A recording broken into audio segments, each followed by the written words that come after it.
ada orang pencet.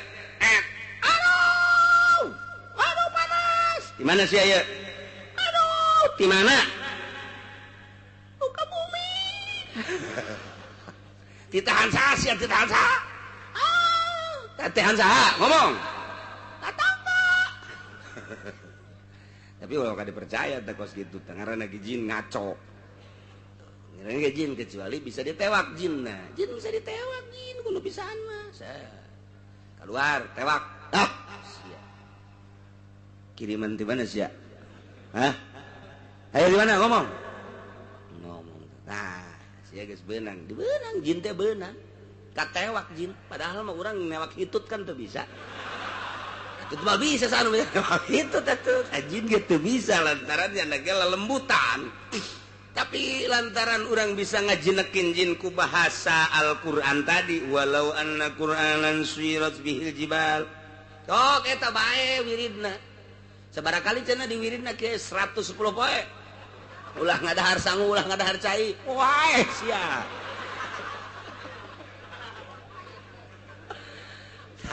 Tewa. Kieu aing makasih jin sia jiprit kula ieu. Ieu titahan ku saha? Ku mang anu nu ngalaksanakeun saha? Anu ya idik dibalikeun teh moal ieu. Balikan. Kanu bogana apa kanu itu? Kanu bogana. Tadinya tak kanu nitahan kula. Dibalikeun. Balikeun ku urang set jiprit wayana sia ulah balik ka Sukabumi. Ongkos. Tadinya baik kanu dititahan ku sia. Daek sia. Atuh asal aya lisong wae kula mah tenang, lisong mah babari teh mah. Lah pokona mah sia geus balik deui ka ditu nya. Awas sia lamun teu balik deui diancam ku aing. Ku cara mantra-mantra urang bismillahirrahmanirrahim. Mal dibaca ku aing ye.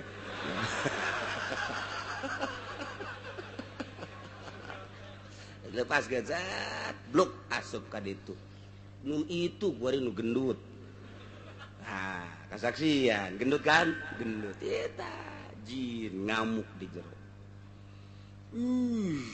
pohara tah lamun bisa balikeun apa masalah teu doraka ngabalikeun kos kitu sebab nu nyana dibalikeun ka nyana cak pikih eueuh masalah ja tukang teluh mah wajib dipaehan tukang teluh tuh kos kitu.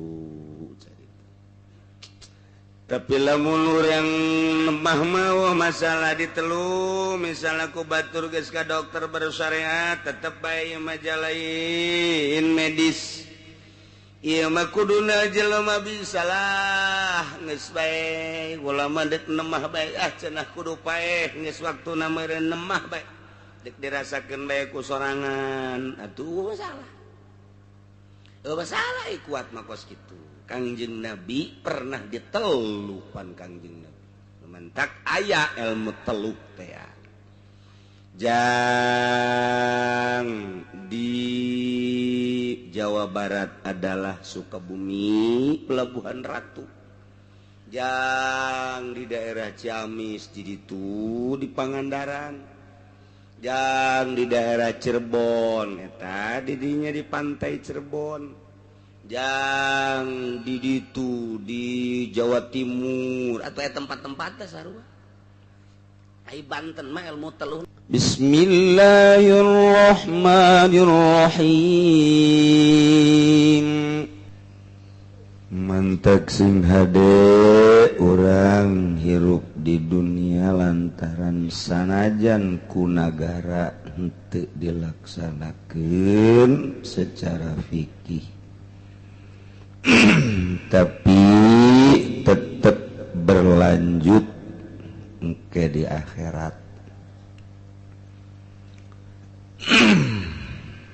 Sedangkan ai di dunia mah orang paling ge di penjara atau paling ge di tek-tek leungeuh. Dibunuh geus sakikituna. Tapi di akhirat mapan dikulub.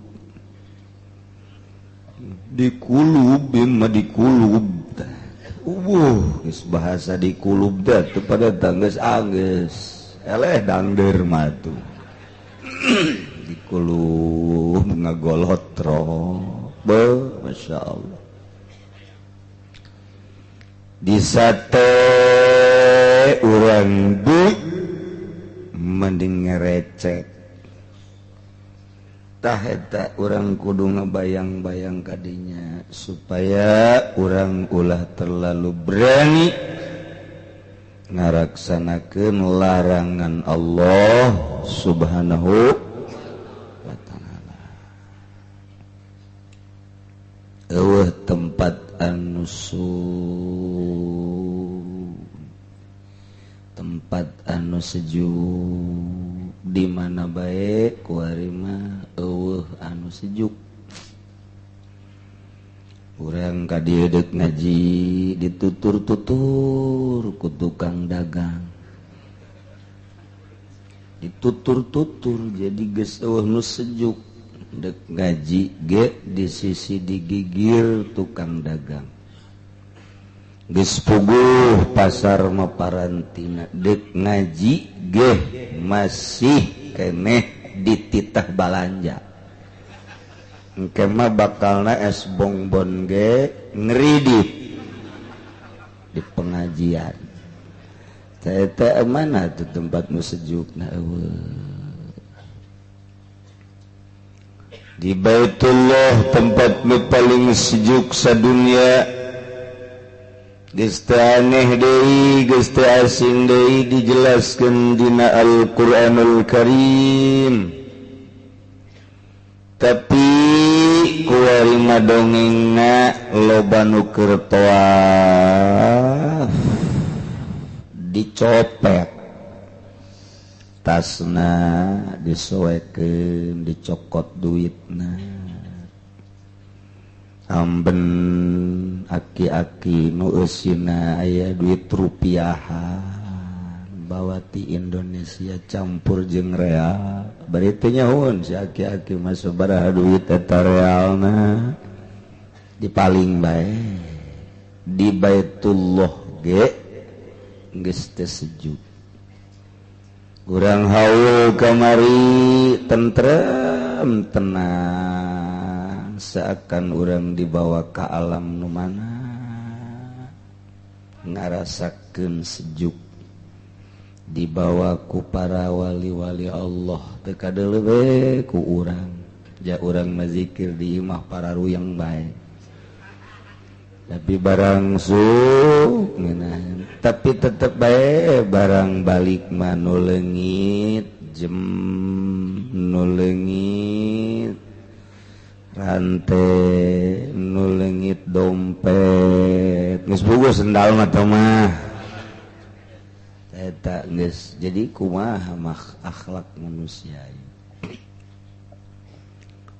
jadi geus urang kudu bisa nenangkeun diri bae geus kajen teuing batur mah nu penting urang sing bisa ngamantepkeun diri ka Gusti Allah Subhanahu taala ketika sendal urang aya nu maling urang kudu alhamdulillahirabbil maksudna kunaon alhamdulillah hadena lain aing nu dibere hayang maling salamet aing tuh kitu geus kajen teu mah urusannya nama nu penting aing mah salamet sendal mah bisa keneh barang ka motor mah leugit motor leuk nyebut alhamdulillah nah kaela minggu hareup bae engke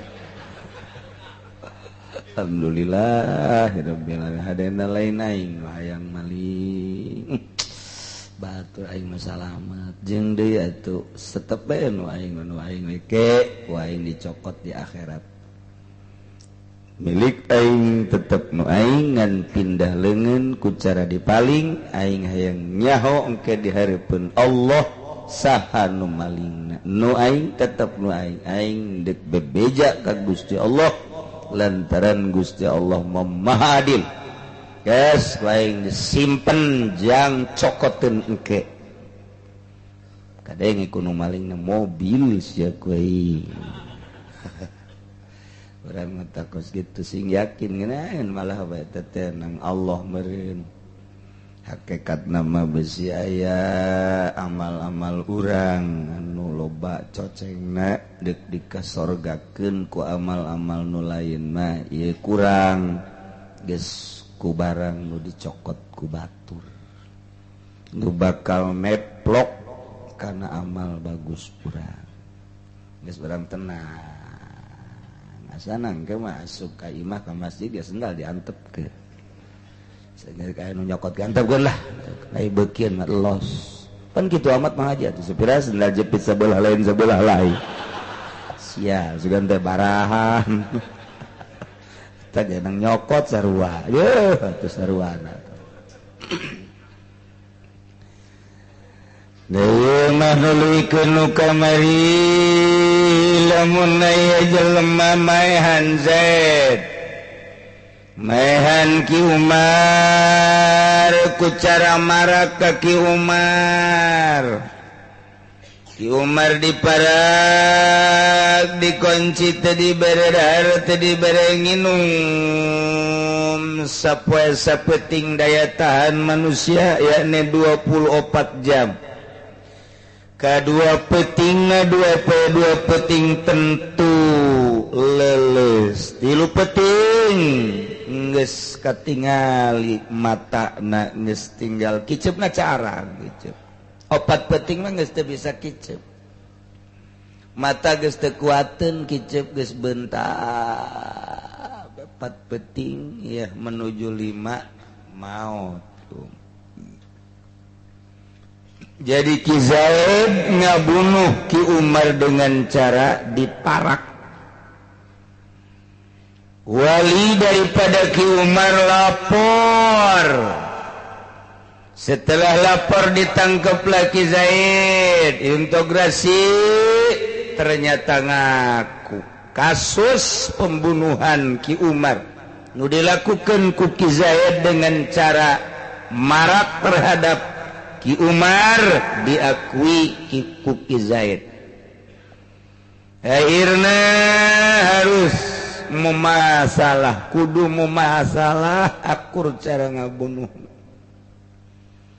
Dibunuh deui Ki Zaid teh parak deui asupkeun ka kamar sapoe sapeting 2 poe 2 peting 3 poe 3 peting ka 4 poe 4 peting menuju 5 Ki Umar maut tapi Ki Zaid masih kene gagah jag-jag waringkas pernah tapanya di Gunung Kidul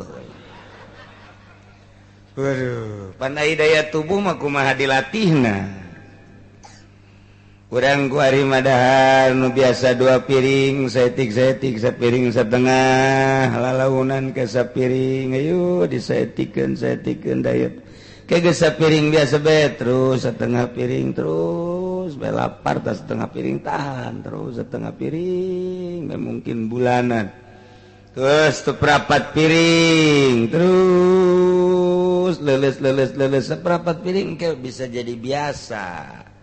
Terus saparapat piring make 7 comot. Comot Indonesia ulah comot Arab. Tuh comot Arab mah sarua jeung sapiring mentrung. Comot Indonesia 7. Ayo lapar biasa terus dididik biasa engke ku 7 comot biasa. Turun 3 comot lapar leles ganti biasa kan 3 comot engke biasa 3 comot ge jadi diwarah awak kurang dididik awak kurang jangan nafsu tam mantak lamun aya anu pernah ka Cirebon baheula di Panuragan zaman Mbah Muhyiddin nya nama Titah Riyadho santri teh maca kulhu sekian tuluy kita ulah ngadahar sang teu meunang ngan ke dibere 7 enclok ku Mbah Muhyiddin mah ji 2 3 lamun teu kuat amat ke meunang dibantu ku dangdeur beli sorangan tapi dangdeur mah teu meunang loba-loba atuh dangdeur Justru boga dek kieu dibebas-bebaskeun ka haum atuh teh malain riadoh ngaranna atuh. Eta Mbah Muhyiddin tapi geus 40 poe terbiasa ngeunah. Tuh jadi lamun aya guruan mengenahin bae naon. Mantap kurang deuk uzlah kudu aya guru da riyadhah, kudu aya guru da tetep. Ieu Ki Zaid na ieu bejana pernah di Gunung Kidul, Yogyakarta. Rek naon ke Gunung Kidul eta nya? Tapa hebat. 5 poe Ki Zaid masih kene teh yeung. Pan eta teh Ki Umar mah 4 kalima pae. Ki Zaid masih bertahan. Apakah ieu geus bae datang ka dinya akurna teh 4 poe kalima. Tapi Ki Zaid masih kene bertahan. Kudu kumaha eta? 2 alternatif. Hiji bisa zida tambahan sapaehna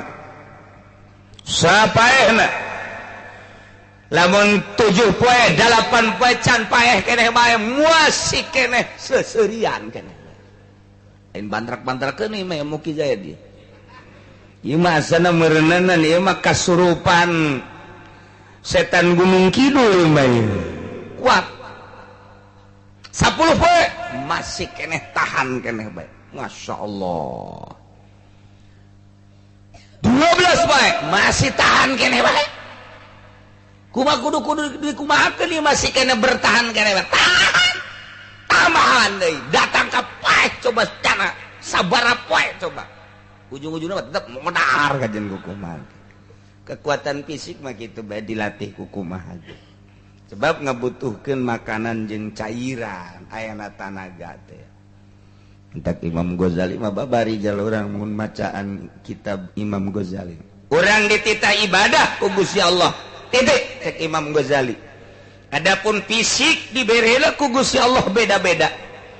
Aya anu kuat ibadah ka Gusti Allah tedahar palingnya sacomot lakukeun. Aya anu kuat ka sapiring lakukeun. Nu penting ibadah. Aya nu teu kuatnya nama kuduna aja 5 piring sapoe kongkorongkeun ka dieu sangu. Kongkorongkeun geus diceuli diirung sangu kabeh. Nu penting ibadah babari jeung Imam Ghazali moal sok haju marak-marak awak bari teu ibadah. Kamari mah keur seubeuh beuteung kuateun, salat duha kuateun, maca Quran kuateun, pake ngaji. Barang kuari di riyadhohan teu kuat, salat duha teu kuat, maca Quran, naon artina? Naon arti atuh maning sabeubeuteuh? Emang kahayang siapan gitu. Babari jeung Imam Ghazali. Nu penting ibadah wa ma khalaqtul jinna wal insa illa liya'budun. Nu mandak almarhum abah mah baheula di dieu lamun aya santri puasa banyak lantas beh didelekeunana ngan sakadar ka masjid doang tapi ngaji carang dipanggil muasa naon sia pelet teu kudu dipelet awewe mah geus teu kudu ukur jeung beungeut sia bae pelet eta hayang kanu leuwih tibatan ukurannya na ya kudu dipelet ai jeung ukurannya na mah tuh menyon dia teu kudu dipelet. Nan abah mah tersepen santri puasa bae teu ngaji tersepen. Naon udah duit di ngaji, usim ngaji. Cenah leuleus buka tuh sia. Buka. Cenah kudu bari puasa mun kuat ngaji bari puasa los. Mun puasa haju teu ngaji mah atuh maning ulah puasa. Mantak nu ngaraji ka dieu teu puasa. Tandana teu puasa tukang uduk jam 8 geus gulung tiker. Baliknya nama geus beres. Masya Allah tak eta babari jeung Imam Ghazali mah awal omongan Imam Ghazali mah lamun can anggeus ulah wakaeureun ngan kadituna ja eueuh dongengna jelema nu seubeuh beuteung bisa ibadah tuh ngamulaian tuh sok aju kitu ah Imam Ghazali mah sok kitu mimitina ngeunaheun geus kadituna eueuh dongengna jelema bisa ibadah ku seubeuh beuteung cek Imam Ghazali tama lalagaan ibadah nu kos kitu mah ibadah nu bebeneran mah dicontohan Kangjeng Nabi, dicontohan para sahabat, dicontohan para tabiin, para wali-wali Allah. Ala kadar doang malah aya nu geus ngadaharna ge pupucukan bae di leuweung hingga berubah kulitna ge jadi hejo. Terus kitu eta mah. Teu jadi bunglon wae eta mah. Ulah maka eureun maca kitab Imam Ghazali wakos kitu. Nah ieu geus aya 12 poe. Dalekeun coba tambahan deui. Karak geus 12 poe mah nyana geus teu bisa kicep geus cara molotot. Hai. Jadi eueuh masalah. Ki Zaid ngabunuh Ki Umar diparak Ki Umar ku Ki Zaid 4 kali pae dibales ku ari keputusan hakim di negara Indonesia andai kata diputus supaya mu masalah parak deui ternyata melebihi waktu pake marak Ki Umar nyana mah 7, 8, 9, 10, 11, 12, 13 karak pae geus eta lakukeun. Wa fi qaulin cek dina hiji kaul malah ulah kudu diengkekeun pae maning disegerakeun bertindak saeb bae langsung make pedang bae abeh terenggeusan sanggeusna 4 kali mah teu paeh kadeu masih jag-jag ringkas keneh lah diengke-engke geja nungguan paeh mu masalahna jang geus bae kuari mah kaluarkeun langsung dipedang bae beres. Masya Allah lamun ieu dilakukeun mantep di negara tuturkan nuboga negara nuboga langit bumi nuboga kerajaan hakiki lahul mulku yuhyi wa yumit Gusti Allah cek Gusti Allah dina Al-Quran walil qisas hayatu ya ulil albab tu percaya ke Al-Quran percaya iya kos kieu di urang teh urang ngalakukeun undang-undang buatan manusia teu percaya ka undang-undang Al-Qur'anul Karim nu meunang nyieun langsung nu bogan kudu teu percayana kurang keyakinan bakal disiksa kunaon tadi negara teu dilakukeun undang-undang Al-Qur'anul Karim. Pertama presiden ditanya, cek presiden saya kan melakukan hasil daripada itu pembahasan DPR dan MPR. Saya mah cuma melaksanakan. Yang harus ditanya penuh adalah DPR dan MPR. Ketua DPR panggil, ketua MPR panggil. Kunaon henteu pernah ngarumuskeun tentang kisos. Diseimbangkan kan di Indonesia mah.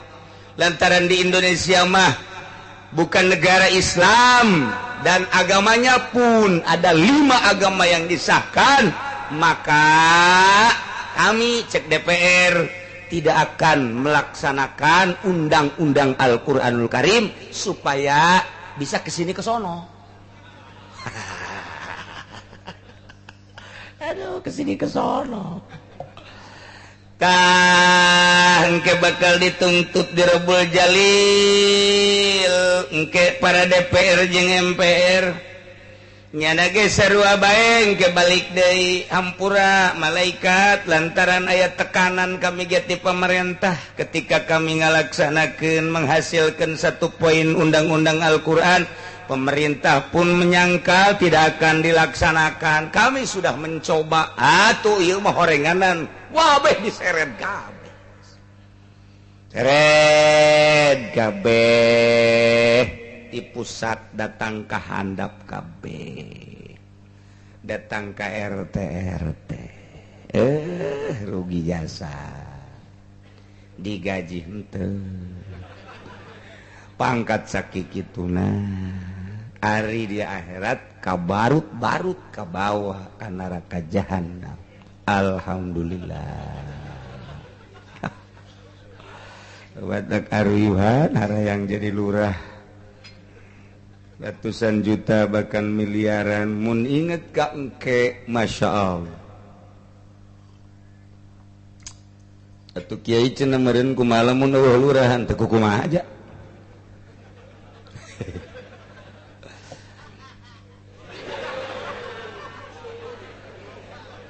Tapi tetep bae lamun eueuh nu ngurusan negara bakal acak-acakan tentang statistik, acak-acakan tentang birokrasi, acak-acakan tentang kitu penduduk manusia, surat menyurat, pertanahan dan lain sebagainya. Nah, ye lamun urang leuleuh ka dinya aya ganjaran desa. Asal bener ngalaksanakeunana. Ujung-ujungna mangke ditimbang wa nada'ul mawazinal qist. Timbang ke RT RW lurah. Saurang sararieun urang inget kadinya tah. Masyaallah sakedeung deui tinggal salengkah deui teu nyaho umur. Boa isuk boa pageto urang bakal menghadapi geus maot, mulai dina di kuburan urang geus mulai menghadapi pertanyaan-pertanyaan. Urang masih keneh ngabahas tentang kisos panjang dongengna, panjang carita anana nu padahal mah jelas di Indonesia mah teu berlaku hukum kisos. Kajen teuing teu berlaku ge nu penting urang nyaho kana hukum-hukumna supaya urang bisa ngajaga diri urang ulah sampikeun ngabinasa, ulah sampikeun ngabunuh lantaran sanajan di dunia henteu di hukuman tapi jaga di Rabbul Jalil di mahsyar dipayunin Gusti Allah berlanjut. Ulah-ulah ngabunuh, cacak-cacak ngatak ge ngatak, teu puguh teu karuh ngatak, ieu bakal kena bae ka di akhirat. Boro-boro ka jelema cacakan ka ucing ge bakal diadili saadil-adilna insyaallah. Wali ucingna maling lauk dikata ku urang ke urang boga dalil ai kakarak ngeok-ngeokan mah haju dikatak cek ucing kula ai maling can tapi geus dikatak kula deuk ngatak deui engke. Berjalan kisos jaga bales-balesan nu di dunia henteu dilaksanakeun di akhirat bakal diselesaikan satu persatu insyaallah. Mantap urang memeh maot sing tobat heula ka Gusti Allah Subhanahu tubu ilallahi taubatan nasuha. Lamun dihampura ku Gusti Allah jeung pasti ai nyaan tobatna dihampura. Ke dibacakeun mah dibacakeun eta kasalahan-kasalahan ngan haju dihampura ku Gusti Allah. Lamun urang bisa tobat mantap ulah eureun-eureun urang salila hirup kuari lobakeunlah tobat ka Gusti Allah secara lisan urang maca astaghfirullahal wa atubu ilaihi. gitu secara lisana secara kitu batinana langsa kaduhu nalaksanakeun dosa-dosa jeung nazam mual balik deui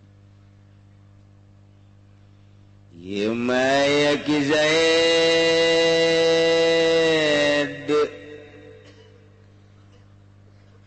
ditatuan ku Ki Umar make tatu jaifah teh hartina tatu anu jero kayani dibacok jero atawa dikampak baranti ngampak tangkal kayu kuari dikampakeun kana hulu sedang atuh tah mah eta jero urut kampak atawa ieu mah lah geus kebal teu ngagunakeun pahat kurang ditendenkeun ka walikatna sia ku aing ceger jero awi eueuh meureun jang mahat maning walikat pasti ti awal nama boga permasalahan nganu jelas Ki Umar natuan Ki Zaid Ki Zaid atawa mecahkeun pepeteuyan di dieu pepeteuyanana dibuacok Sunda mah panaya pepeteuyan coba Melayu mah nya pepetean pepeteuyan eta ngaranna tah dibacok jero pae ta eta fal hazu falil wali al hazu faqat kawalina nisosna ieu adalah sekaligus hazu bae hazu teh potong leher bae Ki Umar ngabohewelan Ki Zaid dengan cara mahat atawa ngampak atawa pepeteuyanana dibuacok jero nemu Ki Zaid teh na ieu pihak Ki Zaid walina lapor kanu berwajib tangkap Ki Umar integrasi untuk jelas atau henteu kebenaranana selaku pembunuh pelaku penganiayaan terhadap Ki Zaid. Ternyata setelah data komplit dengan saksi-saksi maka benerlah Ki Umar nah eta teh geus bae langsung penggal bae beheung da geus bae beakeun beres Ki Zaid Ki Umar tapi wa fi qaulin maka falihi cek dina hiji kaul mah lakukeun seperti kalakuan Ki Umar bae lamun Ki Umar nganiaya Ki Zaid teh ku cara ngampak hulu kampak deui lamun Ki Umar menganiaya Ki Zaid ku cara mahat walikat pahat deui lamun Ki Umar menganiaya Ki Zaid ku cara motongkeun pepeteuyanana atau ngebacok deui ujung-ujungna para raeh ieu ieu mah paeh kabeh ngan cara malesna doang paeh-paehan deui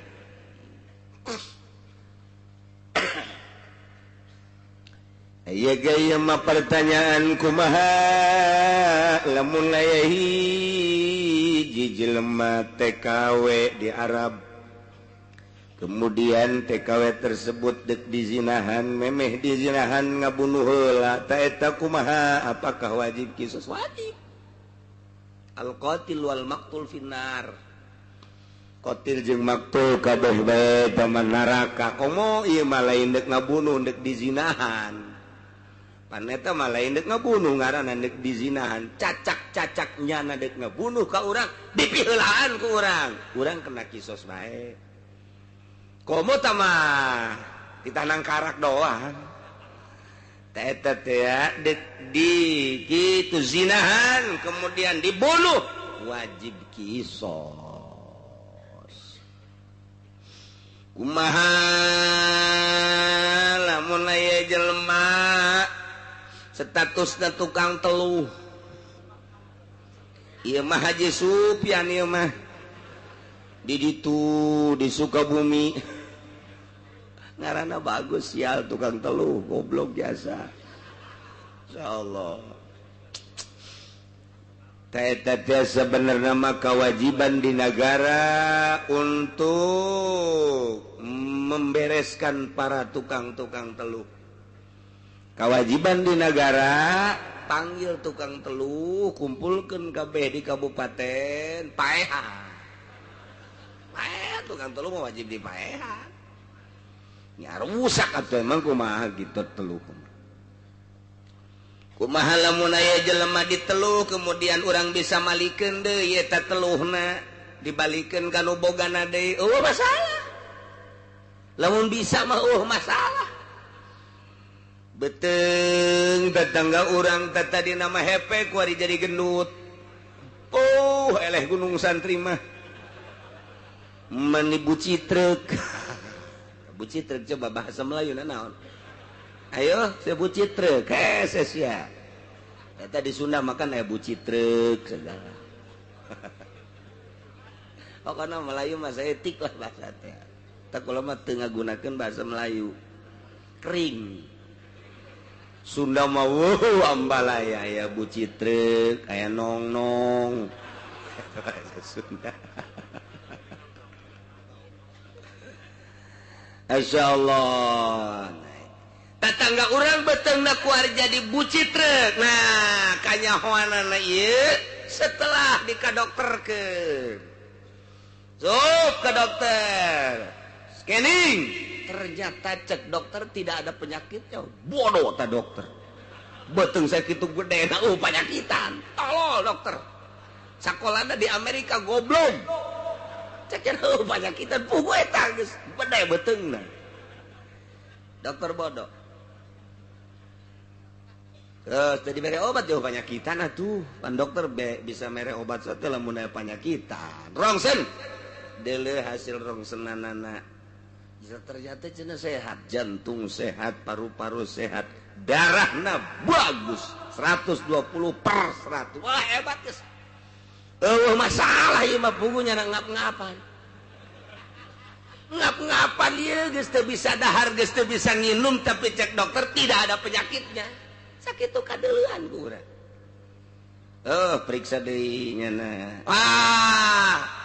di rongsen geus scan geus kemo waduh di kemo dibotakan asupkeun ke borongsong borongsong mah cek bahasa urang mah bahasa dokterna mah teu nya urang borongsong tutupan geus naon atuh supkeun ka alat-alat ge kanyahoan di dinya berbagai-bagai teh kanyahoan wah mimiti persirahan percelian perirungan kemo mah gitu jadi detail spesifik segala rupang ke aya di dinya tah tertera sirahna segala urat-urat anu aya di kemo mah komplit terkomplit komo lamun di kemo na bangsa di Hong Kong di Jepang tah eta teh geus asal diasupkeun geus kanyahoan di urang ge aya tah kanyahoan satu persatu na tek terus dimimiti sirahna datang ka ceulina irungna sungutna beheungna dadana kabeh datang ka beuteungna nu gendutna kabeh terus ka handapna sehat cek sial jasa sakitu gendutna sehat utah getih sehat keneh bae dokter teu bisa mere obat dokter teu bisa ini mah sehat mau pulang aja dok ini orang sakit napasnya juga kelihatannya tuh nggak normal muntah getih habis menurut perkemoan ini sehat katanya ronsen udah second scanning udah ini kayak udah ini mah sehat udah bukan bagian saya sono ini mah ke Gunung Gede gitu ya otomatis gak datangkeun jelema bisa coba turunkan di Gunung Karang anu bangsa make gelang baharna gulede teh cincin ge kuduna mapan ngan duanya nama genep ngalewihan. Wah coba jagana ya apal jin. Oh aya ge apal jin aya ge jin eta bae guys. Langsung dengan caranya sorangan teng teng teng teng. Oh atuh ieu mah di Ciduhan teh datang ditimpah liwat sama tetangga eta lah teu puguh teu karupan tungtung nama tapi kudu nyahoeun mah kudu jetueun geus kaambeus sihir komo aya bacaanana. Bismillahirrahmanirrahim. Walau anna Qur'anan suyirat bihil jibal wa quti'at bihil ardu wa kullima bihil mauta balillahil amru jami'an innahu min Sulaiman wa innahu bismillahirrahmanirrahim. Alla ta'alu alayya wa tuni muslimin. Pencet. Ya. Pencet. Ampun. Ampun. Ayo siap berangkat. Ampun. Ayo dek mana balik dah? Balik. Dek jalan mana? Jalan coli. Los. Jin aya dua yang jalan celi segala tolol ta jin. Goblok pencet. Keluar. Pencet deui hiji deui. Met. Babacaan eta babacaan. Walau anna Qur'anan suyirat bihil jibal. Eta mah manjur eta mah. Manjur teh babacaan eta masyaallah urang hayang nyaho ieu cenah-cenah kiai coba boga batu ieu hidung amat ti batu ieu kadia talian kurang set bismillahirrahmanirrahim walau anna Qur'anan suyirat bil jamatamun atuh teu kajahonya ku batu gibeg-gibeg habek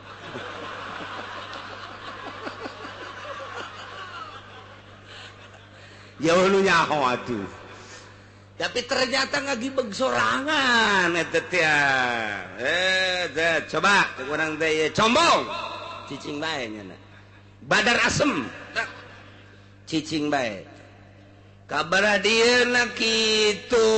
Naon ieu gade tah? Bangsa. Batu kinyang. Wong wong wong wong wong wong wong wah ieu. Hikmahna ya asihan seng hayang guys ieu kinyang ieu yang asihan ieu pokona mah sia mun make batu ieu aja make mobil sok awewe daekeun es kinyang tamat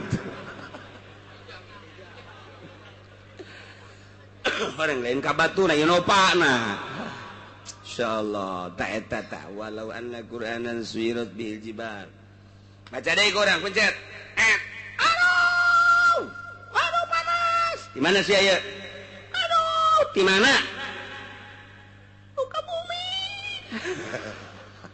Ditahan saha sia ditahan saha? Ditahan saha? Ngomong. Tatangga. Tapi kalau kada percaya teh kos kitu teh ngaranna jin ngaco.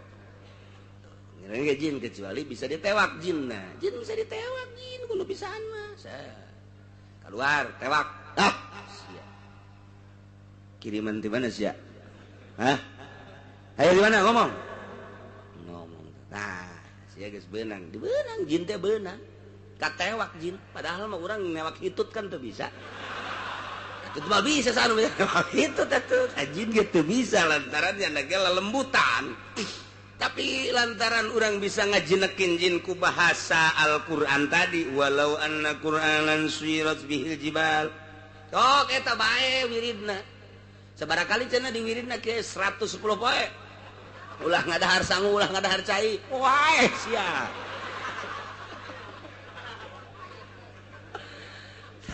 Tewa.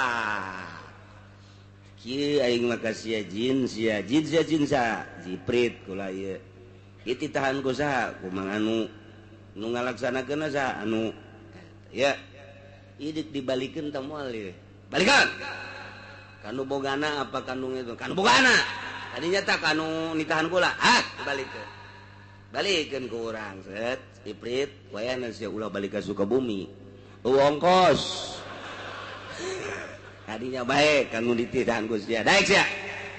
atuh asal aya lisong wae kula mah tenang lisong mah babari teh mah lah pokona mah sia geus balik deui ka ditu nya awas sia lamun teu balik deui diancam ku aing ku cara mantra-mantra urang bismillahirrahmanirrahim mal dibaca ku aing ye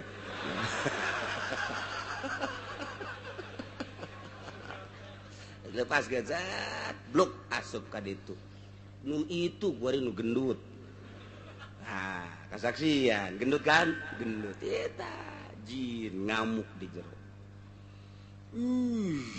pohara tah lamun bisa balikeun apa masalah teu doraka ngabalikeun kos kitu sebab nu nyana dibalikeun ka nyana cak pikih eueuh masalah ja tukang teluh mah wajib dipaehan wajib paehan tukang teluh tuh kos kitu tapi lamun urang lemah mah masalah di telu misalnya ku batur geus ka dokter bersyariat tetep bae ieu mah lain medis ieu mah kuduna jelema bisalah geus bae ulama dek nemah bae cenah kudu paeh geus waktuna meureun nemah bae dek dirasakeun bae ku sorangan atuh masalah kuat mah kos kitu Kangjeng Nabi pernah ditelupan Kangjeng Nabi. Mantak aya ilmu teluk teh. Jang di Jawa Barat adalah Sukabumi, Pelabuhan Ratu. Jang di daerah Ciamis di ditu di Pangandaran. Jang di daerah Cirebon eta didinya di pantai Cirebon. Jang di ditu di Jawa Timur atau tempat-tempatnya sarua. Ai Banten mah ilmu teluhna leutik Banten mah. Laletik ilmu teluhna. Saeutik aya mah aya ngan leutik ilmu Banten mah teluhna teh teu pati sabaraha. Entek eleh perteluhan mah ku Sukabumi, eleh perteluhan mah ku Pangandaran, di Banten mah aya ge saeutik. Aya lalagaan doang Banten mah paling ateul. Kos kitu doang ilmu Banten mah. Ke datang nu neluhna ge ka dinya. Oh, sia mah diteluh ku nang nyana. Ayo, sia beteng di kieu-kieu dibacaan. Cabut set. Buat. Keluar engsel. Masya Allah di beteng aya engselan cak keluarga coba keluar ke noloba kula dek ngabangun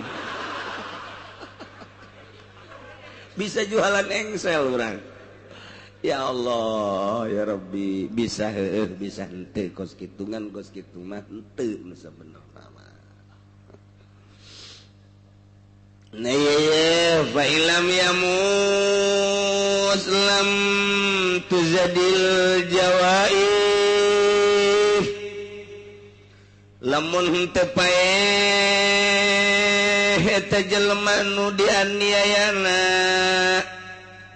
fa ilam yamut maka lamun teu paeh jelema anu dibacokna lam tuzadil jawaib fil azhar temenang ditambahan tatuna nurutkeun ceuk kaul azhar sakitu bae yakni mumasalah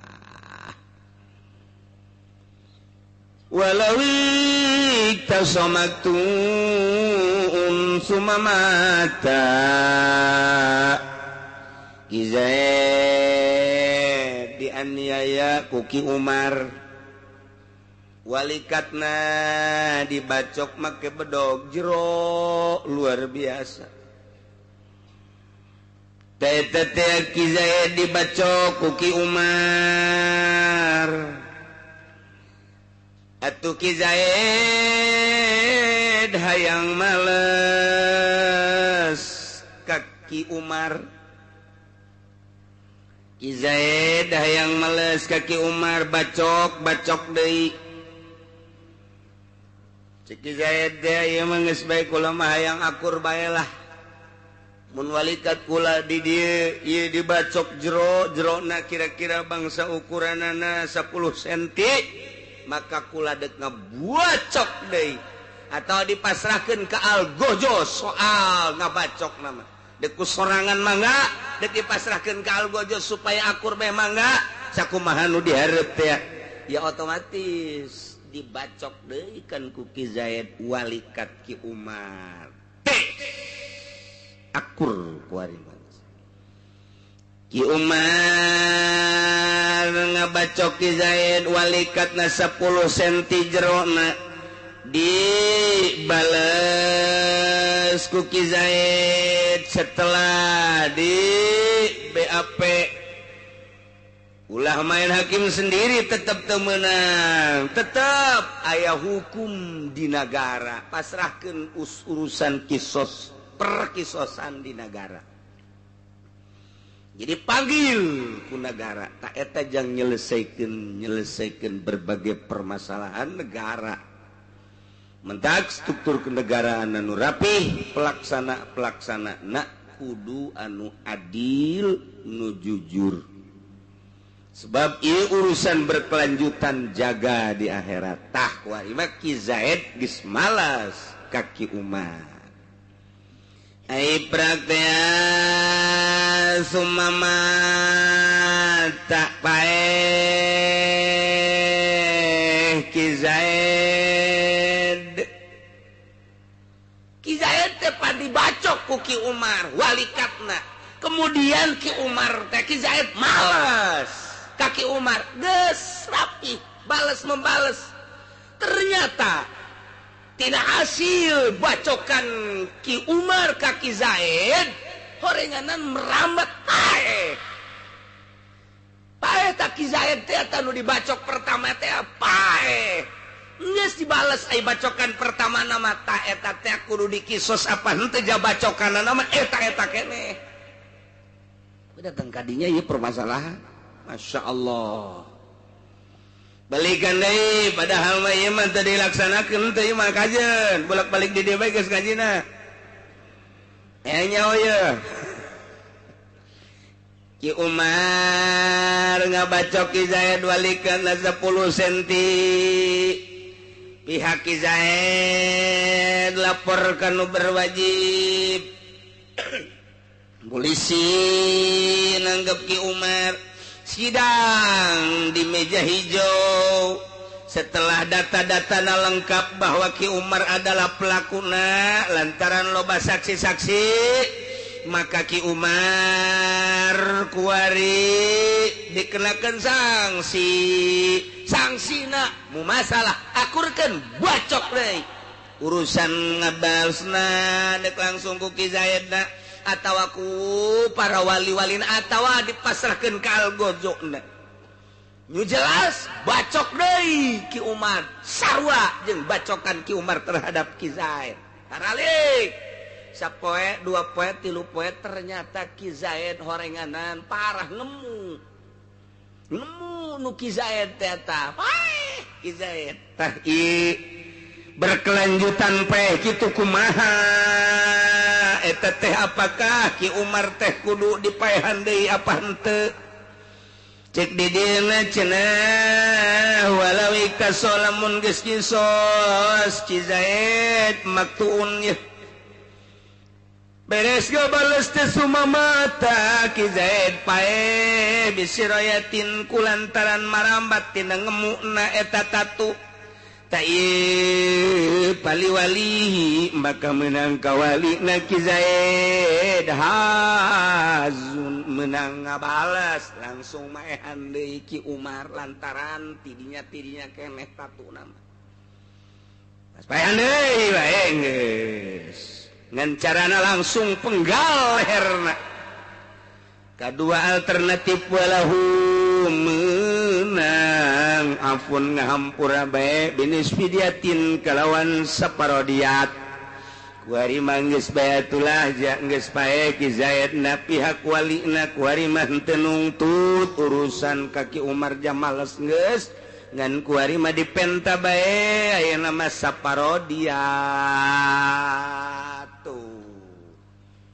sabaraha 50 onta mun 100 onta setengahna 50 onta 50 sapieun harga sapina anu geus manjing eta sekitar 10 juta berarti lamun 50 juta bika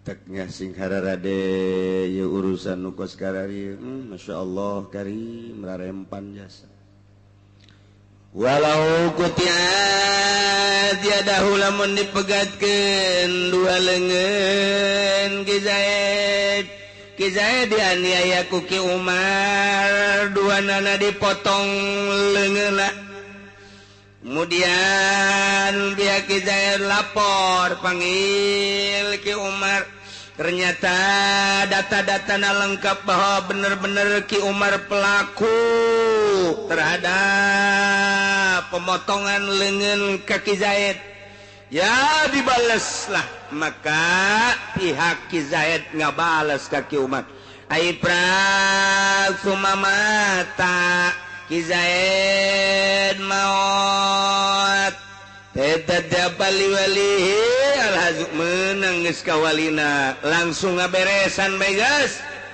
diberesan deui Ki Umar napaehan bahkan fa in afa lamun ngahampura mah pala syai'alau teu kena sangsina naon lah jam males geus dipotong leungeunna ngan nasib Ki Zaid kuari paeh akibat dari pemotongan dua leungeun hae lah cek pihak keluarga geus we geus masalah diampura geus masalah walau mata wallahu